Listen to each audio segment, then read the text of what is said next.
नमस्कार, अग्निपथ देख रहे हैं आप। अग्निपथ में आज बात करेंगे बघेल पर नकेल। छत्तीसगढ़ के पूर्व मुख्यमंत्री और राजनांदगांव से कांग्रेस के लोकसभा उम्मीदवार भूपेश बघेल की मुश्किलें फिर बढ़ गई हैं। उनके खिलाफ निर्वाचन आयोग से शिकायत हुई है और भड़काऊ बयान देने सहित आचार संहिता का उल्लंघन का आरोप लगाया गया है। दुर्ग से भारतीय जनता पार्टी के राजेंद्र उपाध्याय ने शिकायत में कहा कि पूर्व मुख्यमंत्री भूपेश बघेल ने पाटन के आमालोरी गांव में 26 मार्च को भड़काऊ भाषण देकर पाटन के लोगों को अधिक से अधिक राजनांदगांव लोकसभा सीट में जाकर नामांकन जमा करने के लिए उकसाया था। यह अनुचित है और आदर्श आचार संहिता का साफ उल्लंघन है। भाजपा नेता का आरोप है कि भूपेश बघेल ने ईवीएम के खिलाफ जनता को भड़काने का काम किया है। उन्होंने 375 से ज्यादा लोगों को नामांकन करने के लिए बयान देकर निर्वाचन आयोग की स्वच्छ और स्वस्थ चुनाव प्रक्रिया को दूषित करने का काम किया है। भाजपा नेता ने शिकायत में लिखा कि भूपेश बघेल ने लोक प्रतिनिधित्व अधिनियम के प्रावधानों का उल्लंघन किया और इसलिए उनके खिलाफ कानूनी कार्रवाई की जाए। राजनांदगांव लोकसभा क्षेत्र से बाहर उनके चुनाव प्रचार करने पर प्रतिबंध लगाया जाए। अब भाजपा भूपेश बघेल पर लोकतंत्र का अपमान का आरोप लगा रही है और राष्ट्रद्रोह की बात कर रही है, तो वहीं कांग्रेस कह रही है कि जब जब ईवीएम की बात होती है तो भाजपा तिल मिला जाती है। तो आरोप प्रत्यारोप दोनों तरफ से हैं। इस चर्चा को आगे बढ़ाएंगे, उससे पहले कुछ प्रतिक्रिया है, पहले वो सुनाते हैं। प्रत्याशी कितने भी लड़े, 375 लड़े, 500 लड़े, 1000 लड़े, बीजेपी को कहीं कोई आपत्ति नहीं है। लोकतांत्रिक व्यवस्था में सबको संविधान प्रदत्त अधिकार है। हमें आपत्ति है भूपेश बघेल जी के आचरण पर। उन्होंने कांग्रेस पार्टी के सम्मेलन में चुनाव प्रक्रिया, जो कि एक स्वच्छ और स्वस्थ प्रक्रिया होती है, उसको दूषित करने के लिए अपने राजनीतिक दल के कार्यकर्ताओं को राजनांदगांव में निर्दलीय चुनाव लड़ने के लिए उकसाया है, भड़काया है। ये उनके द्वारा किया गया अनुचित और गलत कृत्य है।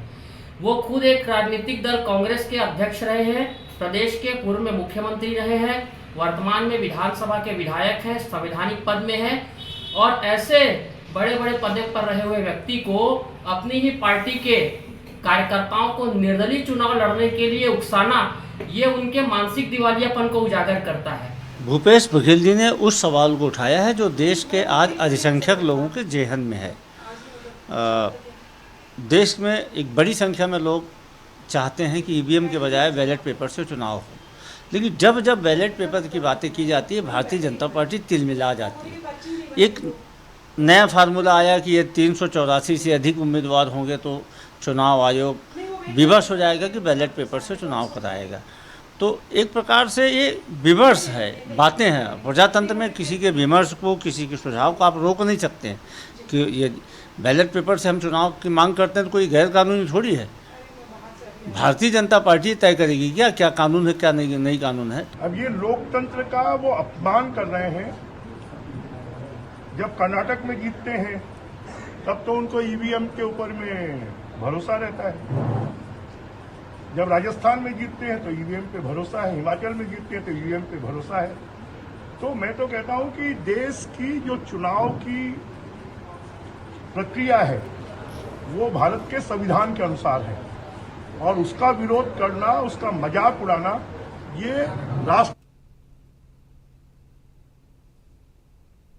देखिए, निश्चित तौर पर बघेल पर नकेल इसलिए क्योंकि इलेक्शन कमीशन में शिकायत की है भारतीय जनता पार्टी ने, और निश्चित तौर पर यह बात तब से चली आ रही थी जब से 375 के बाद ये बात हुई थी। 384 तक का हमने तो चर्चा में हम बैठे थे कि इस तरह का नामांकन कैसे हो सकता है, इतने लोग कैसे हो सकते हैं, और यदि इतने लोग या इससे ज़्यादा होते हैं तो बैलेट पेपर से क्या इलेक्शन हो सकता है। तो उन तमाम चीज़ों को लेकर कहीं ना कहीं सवाल उठाए गए हैं। दूसरी चीज़, एक बड़ा आरोप जो हमने भारतीय जनता पार्टी की तरफ से सुना कि प्रतिबंध भी इनके चुनाव प्रचार पर लगाया जाए। इसलिए लगाया जाए क्योंकि ये जाकर जिस तरीके से जनता के बीच में बात कर रहे हैं, जिस तरह से भड़काऊ भाषण दे रहे हैं, वो कहीं ना कहीं आचार संहिता का उल्लंघन है। देखिए, पक्ष विपक्ष है, नोकझोंक चलती रहेगी, लेकिन मुझे ऐसा लगता है इस वक्त मुद्दों पे बात करने की आवश्यकता है। लेकिन ये पहलू भी बहुत जरूरी हो जाते हैं जब इस तरह की बातें होती हैं। अब इलेक्शन कमीशन क्या स्टैंड लेता है ये तो आने वाले समय में देखेंगे। इस चर्चा को आगे बढ़ाएंगे। हमारे साथ मेहमान जुड़े हैं, सबसे पहले आपका परिचय करा दें। भारतीय जनता पार्टी का पक्ष रखने के लिए राहुल टिकरिया हमारे साथ जुड़े। राहुल जी, बहुत स्वागत चर्चा में जुड़ने के लिए। कांग्रेस का पक्ष रखने के लिए रुपेश दुबे जी हमारे साथ जुड़े। रुपेश जी, आपका भी बहुत स्वागत है। चर्चा की शुरुआत सबसे पहले रुपेश जी आपसे करूंगी क्योंकि राहुल जी हमारे साथ फिलहाल कनेक्ट नहीं है, हालांकि सवाल उनसे लेना था। चलिए चर्चा की शुरुआत आपसे करती हूं। रुपेश जी, अभी स्टैंड कांग्रेस की तरफ से क्या है? हालांकि ये बात सच है कि यदि ईवीएम पर सवाल उठ रहा है तो क्या वाकई लोकतंत्र का अपमान हो रहा है? ये राइट तो है कहीं ना कहीं विपक्ष का कि यदि कोई समस्या है तो बात उठा सकते हैं, लेकिन बीजेपी ने ओवरऑल तमाम चीजों को लेकर इलेक्शन कमीशन में शिकायत की है भूपेश बघेल की, और ये सख्त मांग की है कि उनके चुनाव प्रचार पर भी प्रतिबंध लगा दिया जाए क्योंकि वो गलत परसेप्शन बनाने की वहां जाकर कोशिश कर रहे हैं। राखी जी नमस्कार। जिस प्रकार से छत्तीसगढ़ में माननीय मुख्यमंत्री भूपेश बघेल जी ने 5 साल जनता की सेवा की और अभी वर्तमान में राजनांदगांव संसदीय क्षेत्र में वो लोकसभा के प्रत्याशी हैं, उनके नाम से भाजपा पूरी तरह से भयभीत है। ये इस बात से प्रमाणित होता है भूपेश बघेल जी ने लोकतंत्र के महापर्व जो चुनाव है उसमें यदि सभी लोगों को भाग लेने की अपील की है तो उन्होंने कोई अपराध नहीं किया है। ये मात्र भाजपा अपने आंतरिक जो भय है और पूरी भाजपा घबराई हुई है उसका ये प्रतिफल है। या तो जिन्होंने शिकायत किया है वो सिर्फ एक स्टंट अपना सुर्खियों बटोरने के लिए शिकायत की गई है। कहीं भी देखिए ईवीएम में प्रश्न चिन्ह भूपेश बघेल जी नहीं लगा रहे हैं। ईवीएम में प्रश्न चिन्ह पूरा भारत देश में ईवीएम पर प्रश्न चिन्ह समय समय पर लगते रहे हैं। जिस प्रकार से आंदोलन हो रहे हैं वो ईवीएम को ही लेके हो रहे हैं। ईवीएम मशीन जिसने बनाया, ईवीएम मशीन में जिसने चुनाव प्रारंभ कराया, वो देश भी ईवीएम से चुनाव कराने की पद्धति से अपने आप को पृथक कर लिया है। राखी जी मैं बताना चाहूंगा, राजनांदगांव में विधानसभा चुनाव के दरमियान ईवीएम में बूथ नंबर 123 की गिनती मात्र एक त्रुटि के कारण नहीं की गई। 961 मतदाताओं की पूरे बूथ की गिनती नहीं करना ये निर्वाचन के नियमावली जो बनाया गया है जिससे लोकतंत्र के महापर्व में मतदाता सर्वोपरि होते हैं, उन मतदाताओं का अपमान भी ईवीएम के नियमों से हुआ है। निश्चित रूप से जब भी चुनाव होते हैं और हम ईवीएम के विश्वसनीयता पर फिर से मैं कहना चाहूंगा, जिस प्रकार से कार्रवाई होती है, जिस प्रकार से कार्रवाई सामने जनता के सामने नजर आती है और जनता स्वयं ईवीएम पर विश्वास नहीं कर रही है और लोकतंत्र के महापर्व में जनता सर्वोपरि है, तो जनता की भावनाएं जहां आहत होती है वैसे प्रक्रियाओं से अपने आप को पृथक करना ही एक अंतिम विकल्प होता है। माननीय मुख्यमंत्री, हमारे पूर्व मुख्यमंत्री भूपेश बघेल जी है, जैसे ही उनके नाम की घोषणा हुई, राजनांदगांव सहित समूचा छत्तीसगढ़ में भाजपा बौखला गई है, घबरा गई है और उनकी अपील का निश्चित रूप से क्रियान्वयन होगा ये जान रहे हैं। इसलिए इनके द्वारा सिर्फ और सिर्फ भूपेश बघेल जी बाकी लोकसभा संसदीय क्षेत्रों में जाकर के प्रचार ना कर सके और लोग भूपेश बघेल जी को रोकने का ये कुत्सित प्रयास है। निश्चित रूप से देखेंगे निर्वाचन आयोग इनके आवेदन को अस्वीकार करके इनकी मांग को खारिज करेगी। अच्छा, एक बात और है रुपेश जी, आप क्योंकि ईवीएम की बात चल पड़ी थी तो बीजेपी तो ये भी कहती है कि जहां आप जीत जाते हैं या आपकी सरकार होती है वहां तो आप ईवीएम पर सवाल नहीं उठाते, यहां पर ईवीएम का सवाल क्यों उठाया जा रहा है? ऐसा नहीं लगता कि बार बार इस प्रणाली पे सवाल उठाना समय की बर्बादी है? क्योंकि इलेक्शन कमीशन तो जब प्रेस कॉन्फ्रेंस कर रहा था तभी कह चुका था कि लाखों की संख्या में उन्होंने बताया था कि इतने करीब 55 लाख का जो आंकड़ा मुझे पता है उतनी ईवीएम से इस बार के लोकसभा चुनाव कराए जाएंगे, तो इस बात को यहाँ उठाने का क्या फायदा है, बताइए। राखी जी, भूपेश बघेल जी ने अपने मतदाताओं के साथ, अपने कार्यकर्ताओं, पदाधिकारियों के साथ लोकतंत्र में महापर्व में भाग लेने की उन्होंने अपील की है। लेकिन भाजपा को समझ में आ गया है कि भूपेश बघेल जी की अपील एक जन आंदोलन का रूप लेती है और इससे भयभीत होकर के ये इन्होंने जो शिकायत करने की जो नौटंकी करी है वो इसका प्रमाण है। और भूपेश बघेल जी के नेतृत्व के सामने छत्तीसगढ़ में आज भी भाजपा के पास कोई नेता नहीं है, इसलिए इन्हें केंद्रीय नेतृत्व के भरोसे करना पड़ता है। और ईवीएम पर प्रश्न चिन्ह की बात नहीं है। देखिए, तमाम तरह के कांग्रेस पार्टी नहीं, देश की अधिकांश राजनीतिक दल और देश के जागरूक लोग, अधिवक्ता, वकील, सुप्रीम कोर्ट के समक्ष में जो अधिवक्ता रहे हैं उनके द्वारा भी ईवीएम की विश्वसनीयता पर प्रश्न चिन्ह लगाया जा रहा है, अनेकों बार प्रमाणित हुआ है। ऐसी स्थिति में ये बातें सामने आती हैं, लेकिन माननीय मुख्यमंत्री भूपेश बघेल जी ने निश्चित रूप से कहा कि आप लोकतंत्र में नामांकन भरिए, लोकतंत्र के महापर्व में भाग लीजिए, उसमें डरने की, भय होने की क्या बात है। आप बिल्कुल उससे चुनाव बैलेट से हो या चुनाव ईवीएम से हो, भाजपा को तो स्वीकार करना चाहिए और भाजपा को भूपेश बघेल जी की इस अपील से उनकी जनप्रियता का प्रमाण भी मिल जाएगा। ठीक है, चलिए वापस आऊंगी। राहुल टिकरिया जी, आवाज पहुंच रही है? जी बिल्कुल। राहुल जी, जो कंप्लेन की गई है, एक तो वहां ईवीएम की बात भी आती है, दूसरा उनके भड़काऊ भाषण की बात भी आती है, और जिस तरह के आरोप लगाए गए हैं, अब इलेक्शन कमीशन का क्या स्टैंड होगा ये तो आने वाले समय में देखेंगे। लेकिन कांग्रेस बहुत श्योर है कि वहां से कुछ भी नहीं होगा। जो कंप्लेन आपने, जो शिकायत आपने की है, वहां से ऐसा कुछ भी उनके साथ गलत भूपेश बघेल के साथ नहीं होगा।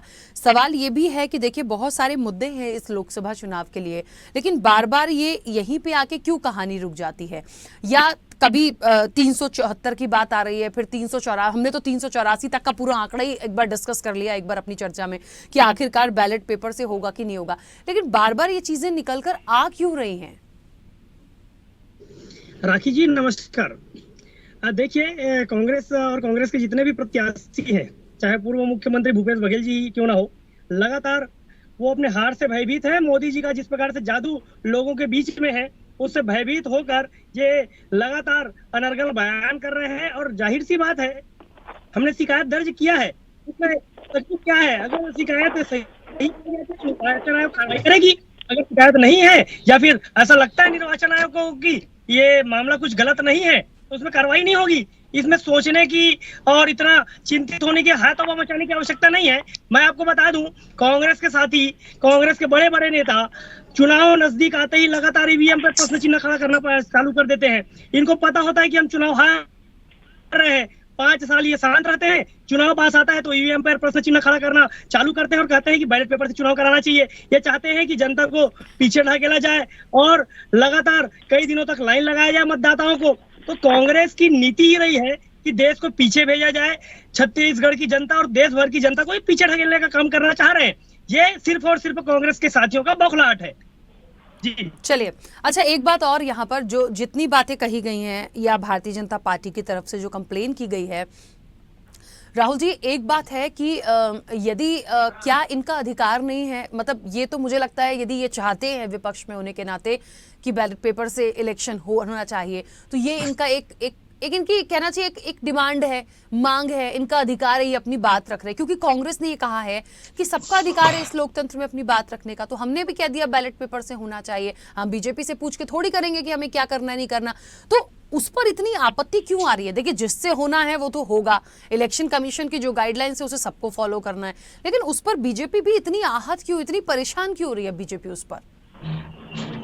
राखी जी, समझने वाली चीजें हैं। देखिए, आप ये 5 साल शांत रहते हैं, चुनाव पास आते ही कहते हैं कि ईवीएम बदल देना चाहिए। 5 साल क्यों नहीं करते भाई? ये तो सारे विपक्षी मिलके इंडिया अलायंस बनाकर बैठे हैं, सारे इंडिया अलायंस के टीम एक साथ एकत्रित होते, पीछे में आगे बढ़ते, कमेटी बनाते, सामंजस्य बनाते, निर्वाचन आयोग जाते। चुनाव के बीच में ये क्या प्रचार कर रहे हैं या मिसगाइड कर रहे हैं जनता को, ये खुद तय करें। मैं आपको स्पष्ट कर दूं, ये सिर्फ और सिर्फ इनका भय है कि ये अचानक से ईवीएम का राग अड़ापने लगते हैं। जिन राज्यों में इनकी जीत होती है वहां पर ईवीएम सही होता है, जहां हार का खतरा आता है ये ईवीएम के ऊपर प्रश्न चिन्ह खड़ा करते हैं। ये सिर्फ और सिर्फ कांग्रेस के साथियों का बौखलाहट है। ये अपने हार से पहले ही चिंतित है, क्योंकि इनको पता है नरेंद्र मोदी जी के नेतृत्व में इस बार भारत में इंडिया अलायंस कितनी भी एकजुटता दिखा ले, ये सारे के सारे अलायंस फेल है। पूरे के पूरे भारत में आप देखिएगा, नरेंद्र मोदी जी एनडीए के नेतृत्व में 400 पार करेंगे और छत्तीसगढ़ की 11 की 11 सीटें इस बार भारतीय जनता पार्टी के पाले में होंगी। चलिए, खैर ये तो आने वाला वक्त बताएगा। रुपेश जी, देखिए, मैं फिर बोलूंगी, जो भी चीजें आई हैं उसका क्या डिसीजन होगा वो एक तरफ है, लेकिन ये जो पॉइंट बीजेपी ने उठाया और इसकी शिकायत की है कि जनता के बीच में जा रहे हैं आप और इस तरह की बातें कर रहे हैं कि इतने वोट आ जाएंगे, इन चीज़ों पर आ जाएंगे, तो एक अपना एक क्राइटेरिया होता है। यदि वो उल्लंघन है या नहीं है, मुझे लगता है मुझसे आपसे बेहतर इलेक्शन कमीशन जो है वो डिसाइड कर लेगा। जिस चीज़ की कंप्लेन गई है तो वो उस पर स्टैंड ले सकता है, जो भी चीज़ें होंगी। लेकिन ये बात सच है कि इस तरह की बातें करने का क्या कोई और मकसद है? क्योंकि बीजेपी भी कुछ सोच समझ के ही तो आरोप लगा रही होगी। मुझे लगता है इतनी तो समझदार पार्टी है कि ऐसी किसी बात पर कोई ऐसी चीज तो आई है तभी कंप्लेन कर रही है, मनगढ़ंत तो कंप्लेन नहीं करेगी। तो कुछ ऐसा हुआ है वहां पर? राखी जी, भाजपा भूपेश बघेल जी के व्यक्तित्व से, भूपेश बघेल जी की अपील से और भूपेश बघेल जी की अपील जिस प्रकार से छत्तीसगढ़ में फलीभूत होती है उसको इनके द्वारा जानकारी पर्याप्त है। इसीलिए इनके द्वारा भूपेश बघेल जी को अन्य संसदीय क्षेत्रों में चुनाव प्रचार में रोकने के लिए, और भूपेश बघेल जी ने क्या कहा है, यदि आप सब नामांकन भरिए तो नामांकन भरने के लिए अपील करना क्या निर्वाचन नियमावली के विपरीत है? उन्होंने तो लोकतंत्र के महापर्व में सभी को सहभागिता लेने की उन्होंने अपील की है। वो जानते हैं और भाजपा के लोगों को अच्छे तरीके से मालूम है छत्तीसगढ़ में कोई नेता है तो राजनेता के रूप में भूपेश बघेल जी चर्चित है। भूपेश बघेल जी की अपील धरातल पे लागू होगी। इसी से भयभीत होकर के भाजपा के लोगों के द्वारा ये शिकायत की गई है। चलिए, अच्छा, ये जो बात आ रही है कि जो इस तरह का स्टेटमेंट्स आया है कि चुनाव प्रक्रिया को दूषित करने का काम है, उन्होंने खास तौर पर एक जो चीज लगाई है वो है लोक प्रतिनिधित्व अधिनियम के प्रावधानों का उल्लंघन। अब मुझे लगता है ये तो सर इलेक्शन कमीशन ही बेहतर समझ पाएगा। रुपेश जी, लोक प्रतिनिधित्व अधिनियम की जो शिकायत करता है उनको व्याख्या को समझने की जरूरत है।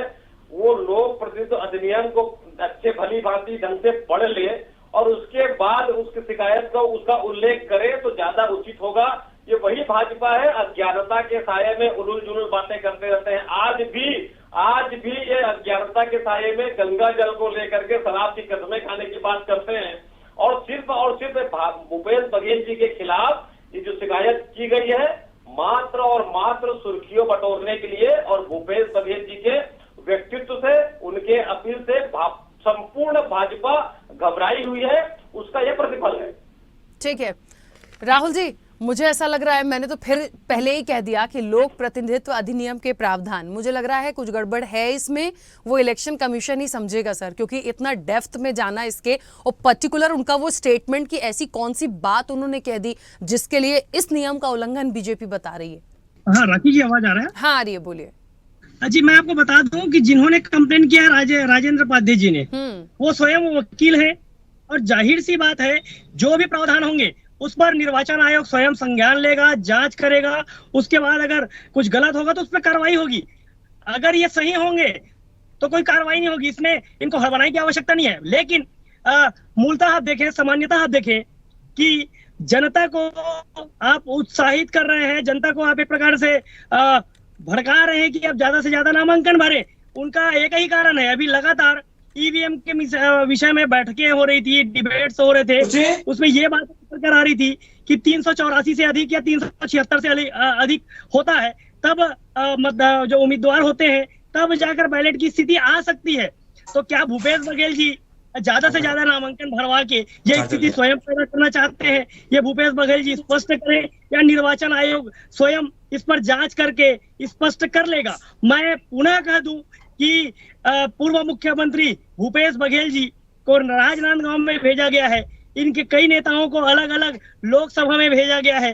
कांग्रेस स्वयं भयभीत है कि अपने बड़े नेताओं को अलग अलग स्थानों पर चुनाव लड़वाने के लिए भेज रही है। उसके बाद जिस प्रकार से इनके नेता ये बयानबाजी कर रहे हैं या प्रत्याशी बयानबाजी कर रहे हैं, उससे तो स्पष्ट है कि इनको अपना हार अभी से समझ में आ रहा है। ये अनर्गल बयान दे रहे हैं या लोगों को एक प्रकार से भड़काने का काम कर रहे हैं। अच्छा राहुल जी, एक बात और है, लेकिन जितने निर्वाचन या नामांकन की यहाँ बात हो रही है, देखिए वो इतनी जल्दी से क्या संभव हो पाएंगे, ये भी तो एक सोचने वाला विषय है। दूसरी चीज, कितने सिंबल हैं, ठीक है सिंबल और मिल सकते हैं, लेकिन वो जो प्रक्रिया है चुनाव की वो शुरू हो चुकी है। मुझे लगता है वोटिंग बहुत नजदीक है, इन सारी चीजों में इतनी जल्दी बदलाव नहीं होगा। लेकिन कांग्रेस अपनी, क्योंकि विपक्ष में है, उनको लगता है कि बैलेट पेपर से यदि इलेक्शन हो गया तो उनको 100% जीत मिलेगी, शायद इसलिए वो ये कवायद कर रहे हैं। अब ये पर्टिकुलर बात उल्लंघन है कि नहीं है, मुझे लगता है ये निर्वाचन आयोग जो है, चुनाव आयोग जो है, ये उस चीज को देखेगा। लेकिन इन सब से इतर फिलहाल मुद्दों की बात इंपॉर्टेंट नहीं लगती। यदि 11 सीटों पर विजय हासिल करना है, वो मुद्दे कौन से होंगे? कैंडिडेट तो अपना प्रभाव डालता है, उस पर बात क्यों नहीं आ रही? मैं पिछले कई दिनों से देख रही हूँ छत्तीसगढ़ से यही चीज निकल कर आ रही है। 384 पर डिबेट कर ली, अभी भी 375 के नामांकन की बात आ रही है, अब कंप्लेन हुई जा रही है, तो पूरी कहानी उसी के इर्द गिर्द घूम रही है। राखी जी, आप समझिए, कांग्रेस के साथी या इंडिया अलायंस की जितनी भी टीम है वो विपक्ष में है, लेकिन विपक्षियों की भूमिका नहीं निभा पा रहे हैं। विपक्षियों की भूमिका क्या होती है? मुद्दे पे बात करना। इनके पास मुद्दे नहीं है तो ये ईवीएम का मुद्दा लेकर आते हैं, और ऐसे मुद्दा लेकर आते हैं जो कहीं से भी लागू नहीं किया जा सकता, चूंकि निर्वाचन आयोग ने आचार संहिता लगा दिया, निर्वाचन आयोग ने जो चुनाव की प्रक्रिया है उसको प्रारंभ कर दिया। उसके बाद अब बीच में किसी सभा में कहते हैं कि ईवीएम से चुनाव नहीं होना चाहिए, बैलेट पेपर से होना चाहिए। तो जाहिर सी बात है इनके पास मुद्दे नहीं है, मुद्दे को भटकाने के लिए ये ईवीएम में पहुंचते हैं और ईवीएम पर प्रश्न चिन्ह खड़ा करते हैं। मैंने पुनः कहा आपको कि ये इनके पास 5 साल समय था, ये अलायंस बनाते, विपक्षियों को एक करते, निर्वाचन आयोग जाते या सुप्रीम कोर्ट का दरवाजा खटखटाते तो शायद इनको कुछ सफलता मिलती। लेकिन जब चुनाव की प्रक्रियाएं प्रारंभ हो गई है, उस बीच पर मुद्दों को छोड़कर ईवीएम पर जाना ये स्पष्ट करता है कि कांग्रेस के साथी या विपक्ष के साथी अभी से भयभीत हैं, इनको हार का डर सता रहा है और इनको पता है कि इनके पास मुद्दे नहीं है, तो मुद्दों को भटकाने का ये प्रयास करते हैं। ठीक है, चलिए, मैंने आपकी बात को रखा, लेकिन इसको हम थोड़ा सा उल्टा भी करके देखें। हो सकता है बीजेपी को भी थोड़ा कहीं डर लग रहा हो, जैसे कांग्रेस कह रही थी कि भैया कहीं वाकई में ये सक्सेस हो गया 375 के आगे वाली जो बात हो रही है, और सच में कहीं बैलेट पेपर से, हालांकि उसकी संभावनाएं दूर दूर तक रही हैं, लेकिन कांग्रेस भी कहीं ना कहीं खेल बहुत अच्छे से रही है। तो ये कहीं एक डर जैसा तो नहीं है बीजेपी के लिए कि सच में हो गया तो कहीं कोई गड़बड़ हो जाएगी? नहीं नहीं, बिल्कुल राखी जी, जरा भी डर नहीं है। ये कितने जगह 375 उतार लेंगे, कितने जगह 384 उतार लेंगे। मैं आपको स्पष्ट कर दूं, जहां पर इनकी सरकार आ जाती है वहां पर ईवीएम में प्रश्न चिन्ह खड़ा नहीं होता। हमारी सरकार आती है, जैसे ही जीत रहे हैं ऐसा लगता है ये प्रश्न चिन्ह खड़ा करते हैं। भारतीय जनता पार्टी किसी भी प्रकार से भयभीत नहीं है। ये 384 क्या, ये 500 प्रत्याशी उतार ले, भाजपा को कोई डर नहीं है। नरेंद्र मोदी जी के कामों पर हमें विश्वास है और जनता को विश्वास है। प्रचंड मतों से नरेंद्र मोदी जी की पुनः सरकार बनेगी। छत्तीसगढ़ की 11 की 11 सीटें हमारे पाले में होंगी। ये 500 प्रत्याशी उतार ले, हमें कोई भय नहीं है। ठीक है, चलिए रुपेश जी, फ्री छूट है बीजेपी की तरफ से, कितने भी प्रत्याशी ले आइए, कितने भी नामांकन का दावा कर लीजिए, कुछ नहीं होना। लेकिन मैं फिर वही बात बोलूंगी कि जो प्रैक्टिकली संभव होता दिख रहा है उस पर बात होनी चाहिए, जो हो सकता है वो होना चाहिए, और ऐसा तथ्य और ऐसी बात सामने रखी जाए कि कहीं ना कहीं विपक्ष की एक मजबूती सामने दिखे। राखी जी, जिस प्रकार से ईवीएम से निर्वाचन होते हैं उसमें बीयू और सीयू और वीवीपैट 3 यांत्रिक वस्तुएं उपयोग में लाई जाती हैं। जो बीयू होता है बैलेट यूनिट, जिसमें प्रत्याशियों के नाम होते हैं, और सीयू जिसमें वोट कलेक्ट होते हैं। तो वोट कलेक्ट होने हैं, उसमें एक सीयू 24 मशीनों को कलेक्ट कर 24 मशीनों के जो डाटा को कलेक्ट कर सकती है। एक बीयू में 16 लोगों के नाम होते हैं, 15 प्रत्याशी, 1 नोटा। और उसी प्रकार से 24 होने के बाद जो प्रक्रियाएं होंगी और उसके बाद वो सीयू सिस्टम काम करना बंद कर देता है, और वैसी स्थिति निर्मित होती है तो निश्चित रूप से ईवीएम से निर्वाचन संपन्न न करा करके बैलेट पेपर से निर्वाचन संपन्न कराया जाना ये संभव हो सकता है। ठीक है, इसी बात को माननीय पूर्व मुख्यमंत्री भूपेश बघेल जी ने कहा है कि यदि इस प्रकार की परिस्थितियां निर्मित होती है और 24 मशीनें यदि लगती हैं, 24 से अधिक मशीनें लगती हैं, तो सीयू, बीयू और वीवीपैट काम करना बंद कर देती है। ऐसी स्थिति में ठीक है, बैलेट पेपर ही अंतिम विकल्प है। इन्होंने, देखिए फिर से बता रहा हूं, भाजपा। ठीक है रुपेश जी, क्योंकि समय हो गया मैं बीच में रोकूंगी, लेकिन मैं आपकी बात को समझ पाई हूं, इसीलिए कांग्रेस इस चीज पर इतना जोर डाल रही है।